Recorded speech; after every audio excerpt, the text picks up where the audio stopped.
नमस्कार बच्चों। आज का हमारा टॉपिक है आणविक कक्षक सिद्धांत के अनुसार हमें देखना है हाइड्रोजन व हीलियम अणु के बारे में। तो दो क्वेश्चन यहाँ पर बनते हैं जो आप नोट कर सकते हैं। एक तो हमारे पास है हाइड्रोजन अणु की संरचना समझाइए। हमको देखना है किसके आधार पे, हमारे पास जो टॉपिक है MOT मॉलिक्यूलर ऑर्बिटल थ्योरी के आधार पर हाइड्रोजन अणु की संरचना समझाइए। और दूसरा हमारे पास है, आप लिख सकते हैं, हीलियम अणु प्रकृति में नहीं पाया जाता क्यों? प्रकृति में नहीं पाया जाता क्यों?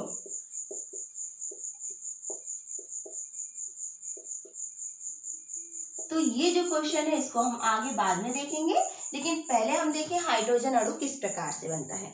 तो हाइड्रोजन अणु कक्षक सिद्धांत के अनुसार हमने देखा कि जब दो हाइड्रोजन परमाणु आपस में संयोग करेंगे, ये क्या है, एटॉमिक ऑर्बिटल, ये जब आपस में संयोग करेंगे तो क्या बनाएंगे, हाइड्रोजन अणु मॉलिक्यूलर ऑर्बिटल। ठीक है, तो यहाँ पर अगर हम इसका इलेक्ट्रॉनिक विन्यास देखें, ये क्या है 1, इसके पास भी कितने इलेक्ट्रॉन है 1, और जब मॉलिक्यूलर ऑर्बिटल बन जाता है ना तो उसके पास कितने इलेक्ट्रॉन हो जाते हैं 1 और ये 2। ठीक है, तो जब हम इसको दर्शाने वाले हैं किसके आधार पे, आणविक कक्षक सिद्धांत के आधार पे, तो हमें एक ऊर्जा आरेख बनाना बहुत जरूरी होता है। उस ऊर्जा आरेख के द्वारा ही हम बता सकते हैं कि ये किस प्रकार का अणु है। ठीक है, तो ऊर्जा आरेख बनाने के लिए मैं यहाँ पर बनाती हूँ ऊर्जा आरेख। आप देखेंगे किस प्रकार से हम बनाएंगे। हाइड्रोजन अणु के लिए हम ऊर्जा आरेख जब बनाते हैं तो ये सबसे पहले हम ऊर्जा का क्रम बना लेते हैं इस तरीके से।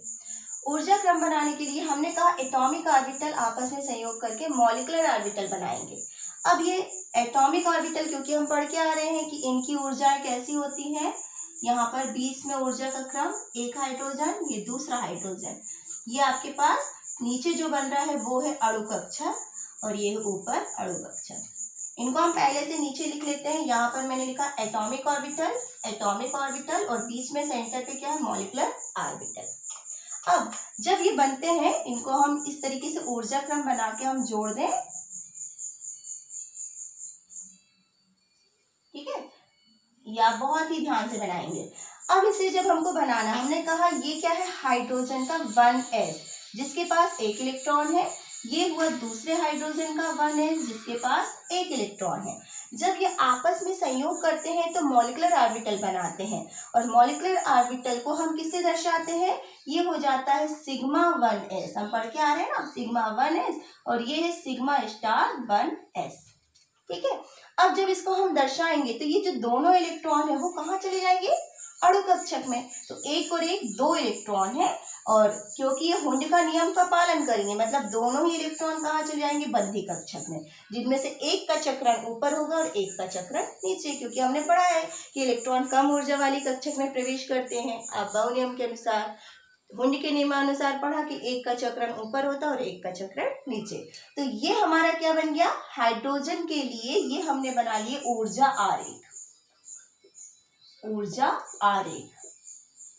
ठीक है, हाइड्रोजन अणु के लिए, H2 के लिए। ठीक है, अब हमको क्या निकालना है, इसी की सहायता से नेक्स्ट पेज में आप लिखेंगे आबंध कोटि का मान।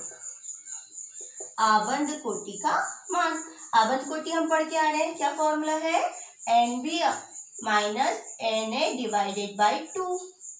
ये जो फॉर्मूला है Nb क्या है, यहाँ नोट कर लेंगे, बंधी कक्षक में इलेक्ट्रॉन की संख्या, और Na है प्रतिबंधी कक्षक में इलेक्ट्रॉन की संख्या। बंधी कक्षक मीन्स ये और प्रतिबंधी कक्षक मीन्स ये। तो बंधी कक्षक में इलेक्ट्रॉन की संख्या कितनी है 2, माइनस प्रतिबंधी में 0/2। जब इसको सॉल्व करते हैं तो कितना आ जाता है, = 1।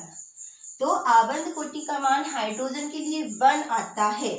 इससे हमने क्या निष्कर्ष निकाला, क्योंकि हम पढ़ के आ रहे हैं आबंध कोटि का महत्व, इससे निष्कर्ष निकलता है कि हाइड्रोजन अणु अस्तित्व में पाया जाता है, अस्तित्व में या प्रकृति में पाया जाता है, क्योंकि इसका मान कैसा आ रहा है, पूर्णांक आ रहा है। दूसरा, ये हमको बताता है कि 2 हाइड्रोजन परमाणु के बीच में एक सहसंयोजक बंध है, एक सहसंयोजक बंध है ना। और तीसरा, इसका मान कैसा है, पूर्णांक है, जो यह दर्शाता है कि अनुचुंबकीय भी हो सकता है और प्रतिचुंबकीय भी। तो क्योंकि इलेक्ट्रॉन युग्मित है, इलेक्ट्रॉन बंधी कक्षक में इलेक्ट्रॉन कैसे हैं, युग्मित हैं, जिसके कारण ये कैसा होगा, प्रतिचुंबकीय होगा। तो आबंध कोटि के मान से हमने ये बता दिया कि हाइड्रोजन अणु अस्तित्व में पाया जाता है और हाइड्रोजन परमाणुओं के बीच में एक सहसंयोजक बंध है। फिर यहाँ पर इसका इलेक्ट्रॉनिक विन्यास भी हम लिख सकते हैं, आप बुक कॉपी में अपने नीचे लिखेंगे, है ना। इसका इलेक्ट्रॉनिक विन्यास क्या हो जाएगा, ये देखें, सिग्मा 1s2 सिग्मा स्टार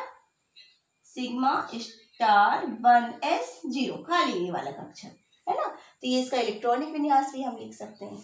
तो आप इसे नोट कर लें। फिर हम देखेंगे हीलियम अणु के लिए। नोट किया आपने।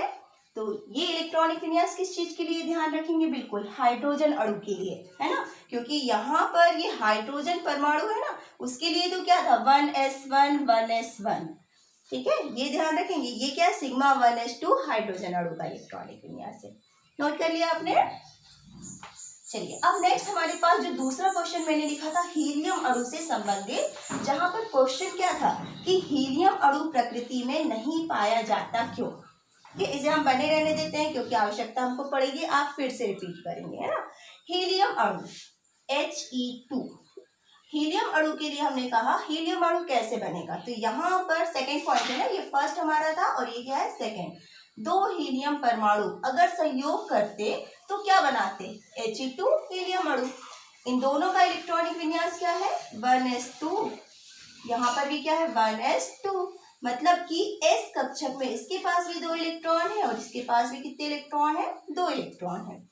अब जब इसका हम ऊर्जा आरेख बनाते हैं, सबसे पहले तो हम इसका क्या बनाएंगे, ऊर्जा आरेख, है ना। ऊर्जा आरेख में देखिए हाइड्रोजन का था, इसी को मैं किस में कन्वर्ट कर रही हूँ, हीलियम में। आप इसको दूसरा बनाए। तो जब हम हीलियम के लिए बनाते हैं ना, तो फिर से आप इसी तरीके से ये लाइन खींचे, एटॉमिक ऑर्बिटल लिखें पूरा कंप्लीट। और अब ध्यान रखें यहाँ पर हीलियम के पास 1s2 मतलब s कक्षक में 2 इलेक्ट्रॉन है, तो हमने ये 2 इलेक्ट्रॉन लिख दिए। किसके लिए, बिल्कुल ध्यान रखें आप, ये हीलियम है, नीचे लिख दे रही हूँ मैं, हीलियम के परमाणु कक्षक और बीच में क्या है, हीलियम अणु, ठीक है। अब ये जब आपस में संयोग करते हैं तो ये क्या बनाते हैं, बंधी कक्षक और प्रतिबंधी कक्षक, जिनको हम अणु कक्षक कहते हैं। अब हीलियम के पास कितने इलेक्ट्रॉन हो गए, 2 और 2 4, तो 2 इलेक्ट्रॉन यहाँ चले गए और 2 इलेक्ट्रॉन कहाँ चले जाएंगे, ऊपर। तो केवल इतना चेंज आएगा किसमें, हीलियम अणु में। आरेख बनाया आपने और इसका जो इलेक्ट्रॉनिक विन्यास है वो भी आप लिख सकते हो, sigma 1s2 sigma star 1s2, ठीक है।